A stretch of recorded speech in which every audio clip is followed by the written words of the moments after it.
제가 들려드릴 이야기는 드라마도 아니고 남의 나라 이야기도 아닙니다. 바로 우리 주변 60대, 70대, 어쩌면 여러분의 이웃 혹은 여러분 자신의 이야기일 수 있습니다. 퇴직 후 전 재산을 잃은 68세 남성. 자식 믿다가 집까지 날린 71세 어머니. 병원비 때문에 30년 우정을 잃은 두 친구. 국가에서 주는 돈인데 몰라서 못 받은 65세 부부. 그리고 황혼의 나이에 사기를 당하고도 신고조차 못한 70대 할머니. 이 5가지 실화 끝까지 보시면 반드시 여러분의 인생에 도움이 됩니다. 사례 1. 퇴직금 2억으로 치킨집 차렸다가 전부 날렸습니다. 68세 박태수 씨의 이야기.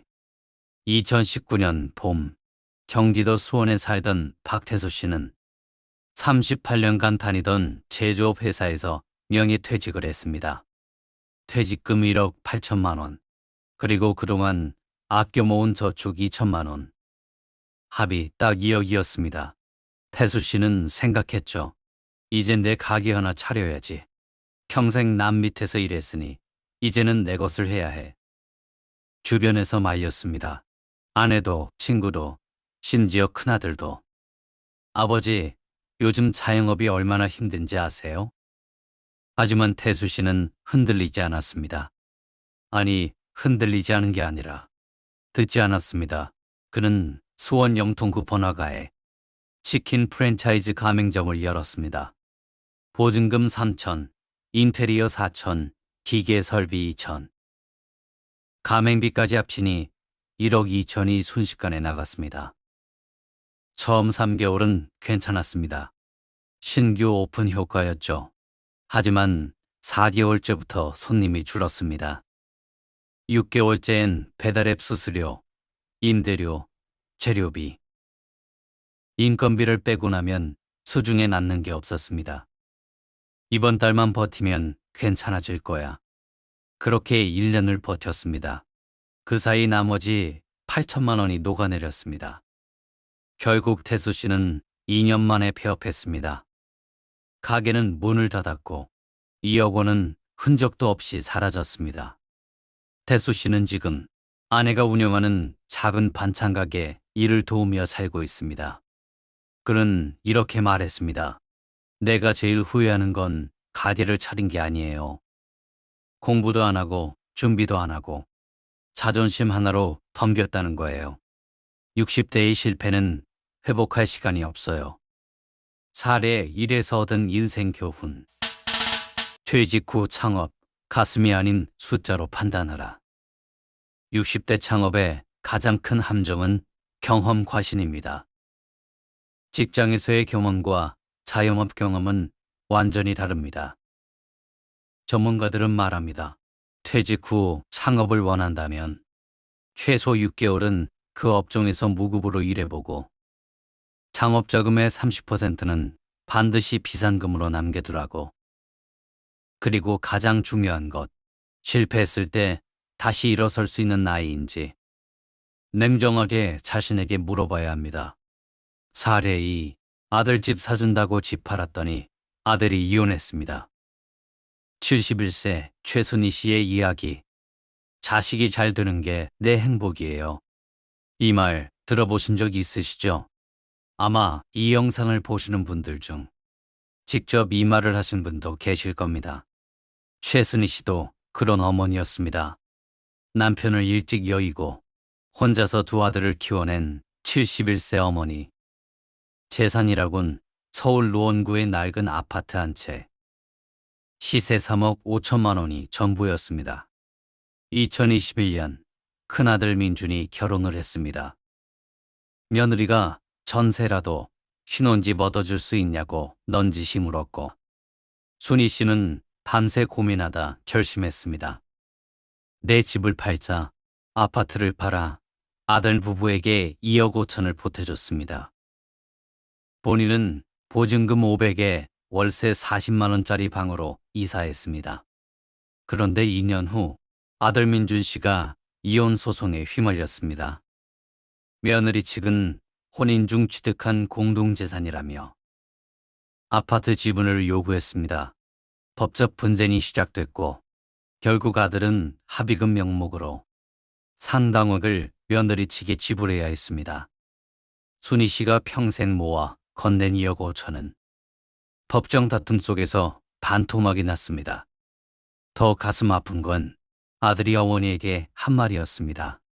엄마, 미안해. 그냥 처음부터 안 받았어야 했는데.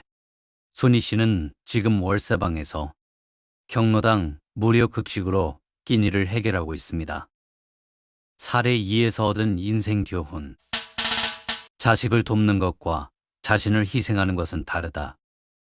자녀에게 재산을 증여할 때는 반드시 증여세 신고와 함께 부담보증여나 사용대차 계약서를 작성해야 합니다. 그리고 무엇보다 중요한 원칙, 노후 자금은 절대 자녀에게 주지 않는다. 노인 빈곤의 가장 큰 원인 중 하나가 바로 자녀를 위한 무조건적인 희생입니다. 진정한 부모의 사랑은 자신이 자립해야 자녀도 독립한다는 걸 아는 것입니다. 사례 3. 30년 친구가 병원비 250만 원 때문에 남이 됐습니다. 66세 정한수 씨와 임병철 씨의 이야기. 30년 우정, 같은 동네에서 자랐고 같은 해에 결혼했고 서로의 아이들 돌잔치를 함께 챙겼던 두 남자. 정한수 씨와 임병철 씨. 2022년 봄, 한수 씨가 갑자기 심장 시술을 받았습니다. 수술은 잘 됐지만 선택 진료비 상급 병실료, 비급여 항목이 겹치면서 퇴원할 때 본인 부담금이 250만 원이 나왔습니다. 당장 돈이 없었던 한수 씨, 병철 씨에게 전화했습니다. 병철아, 나 250 좀 빌려줘. 2달 안에 갚을게. 병철 씨는 흔쾌히 빌려줬습니다. 30년 친구인데 당연하다고 생각했죠. 그런데 2달이 지나도, 석 달이 지나도 연락이 없었습니다. 병철 씨가 먼저 물었습니다. 한수 씨는 조금만 더 기다려달라고 했습니다. 6개월이 지난 후 병철 씨는 더 이상 참지 못하고 문자를 보냈습니다. 한수야, 나 그 돈 좀 돌려줘. 나도 사정이 생겼어. 한수 씨의 답장. 야, 그거 가지고 우리 사이에 뭔 소리야. 나 아직 힘들어. 나중에 줄게. 병철 씨는 그 문자를 받고 30분 동안 멍하니 앉아 있었다고 합니다. 결국 두 사람은 감정이 폭발했고 30년 우정은 그렇게 끝이 났습니다. 한수 씨의 부인은 나중에서야 사과했지만 병철 씨는 이미 마음을 닫은 후였습니다. 사례 3에서 얻은 인생 교훈. 친할수록 돈 거래는 문서로, 아니면 그냥 줘버려라. 금융 전문가들은 말합니다. 친구나 가족 간 금전 거래는 차용증을 쓰지 않으면 선물로 간주하라고. 빌려줄 수 없는 돈이면 처음부터 빌려주지 말고, 빌려줄 것이라면 돌려받지 못해도 관계를 유지할 수 있는 금액만 빌려주십시오. 타문의 우정은 돈보다 훨씬 값집니다. 사례 4. 국가가 주는 돈인데 몰라서 7년을 못 받았습니다. 65세 강명숙, 오재길 부부의 이야기. 이번 이야기는 조금 다릅니다. 슬픔이 아닌 분노와 안타까움의 이야기입니다. 경남 창원에 사는 강명숙 씨 부부. 남편 오재길 씨는 건설 일용직으로 평생 허리 한번 펴지 못하고 살았습니다. 65세가 되던 해 동네 경로당에서 우연히 들은 이야기. 요즘 기초연금 받으면 얼마 나온다더라. 명숙 씨는 귀가 번쩍 뜨였습니다. 집에 돌아와 주민센터에 전화했고 담당자는 이렇게 말했습니다. 두 분 다 해당되십니다. 바로 신청하세요. 명숙 씨 부부는 그제 알았습니다. 기초연금은 만 65세 이상, 소득 하위 70%에 해당하면 받을 수 있는 국가지원금. 두 사람 합산 월 최대 수십만 원. 그런데 문제가 있었습니다. 재길 씨가 65세가 된 건 7년 전이었습니다. 왜 진작 신청 안 하셨어요? 명숙 씨의 대답은 이랬습니다. 나라에서 알아서 주는 줄 알았어요. 우리가 직접 신청해야 하는지 몰랐어요. 7년치를 소급해서 받을 수 없습니다. 신청한 날부터만 지급됩니다. 명숙 씨 부부가 받지 못한 돈을 계산해 보면 7년 곱하기 12개월 곱하기 약 30만 원이면 약 2,520만 원. 주민센터 직원은 말했습니다. 정말 안타까운 경우가 많아요. 아직도 신청을 안 하신 어르신들이 굉장히 많습니다.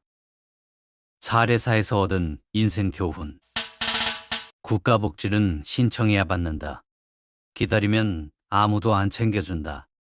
지금 당장 확인하셔야 할 항목들입니다. 기초연금은 만 65세 이상, 소득 하위 70%. 노인 장기 요양보험은 거동이 불편한 어르신. 노인 일자리 지원 사업은 60세 이상 신청 가능. 의료급여 및 본인 부담 상한제, 병원비 환급 가능. 주거급여는 일정 소득 이하 시 월세 지원. 모르면 못 받습니다. 아는 사람만 받습니다. 지금 바로 가까운 주민센터 또는 복지로 홈페이지를 확인하세요. 사례 5. 보이스피싱인 줄 알았는데 진짜 내 돈을 준대요. 72세 윤분이 할머니의 이야기. 할머니, 국민연금 공간입니다. 미수령 환급금이 있으셔서 연락드렸습니다. 72세 윤분이 할머니는 전화를 끊었습니다. 보이스피싱이겠지? 맞습니다. 의심하는 게 옳습니다. 하지만 이 경우엔 달랐습니다. 할머니의 딸이 나중에 국민연금공단 홈페이지에서 직접 확인했더니 진짜로 미수령 환급금이 있었습니다. 금액은 무려 178만 원. 할머니가 과거에 납부한 건강보험료 중 일부가 과오납으로 처리돼 환급되기 중이었는데 주소 변경이 안 되어 있어 안내문이 못 온 것이었습니다. 보이스피싱이 너무 많다 보니 진짜 환급 연락도 의심하게 된 세상. 할머니는 딸과 함께 직접 공단을 찾아가 본인 확인 후 178만 원을 수령했습니다. 할머니는 이렇게 말씀하셨습니다. 내가 안 의심했으면 전화해서 알려주는 대로 했을 거고. 그럼 사기당했을 수도 있잖아. 그런데 너무 의심하면 진짜 내 돈도 못 받고. 세상이 너무 각박해져서 뭘 믿어야 할지 모르겠어. 사례오에서 얻은 인생 교훈. 의심은 하되 직접 확인하는 지혜를 가져라. 전화로 연락이 오면 절대 그 자리에서 결정하지 마세요. 올바른 대응법 3단계. 1. 알겠습니다. 제가 직접 확인 후 연락드리겠습니다. 하고 끊기. 2. 공식기관 대표번호 국민연금 1355번, 건강보험 1577-1000번으로 직접 전화. 3. 가까운 가족에게 먼저 상황 공유. 그리고 연 1회 내 숨은 금융자산 찾기에서 미수령 보험금, 환급금, 휴면 계좌를 확인하십시오. 오늘 5분의 이야기 어떠셨나요? 태수 씨의 퇴직금 창업 실패, 순희 씨의 자녀를 위한 희생, 한수와 병철의 30년 우정, 명숙 씨 부부의 7년치 못 받은 연금, 그리고 부은이 할머니의 178만 원. 이 이야기들의 공통점이 보이시나요?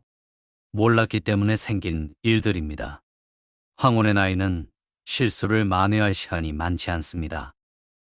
그렇게 지금 이 순간 아는 것이 힘입니다. 오늘 영상에서 한 가지라도 도움이 되셨다면 구독과 좋아요 부탁드립니다. 그리고 주변의 소중한 분들께 이 영상을 공유해 주세요. 알아야 지킬 수 있습니다. 모르면 손해입니다.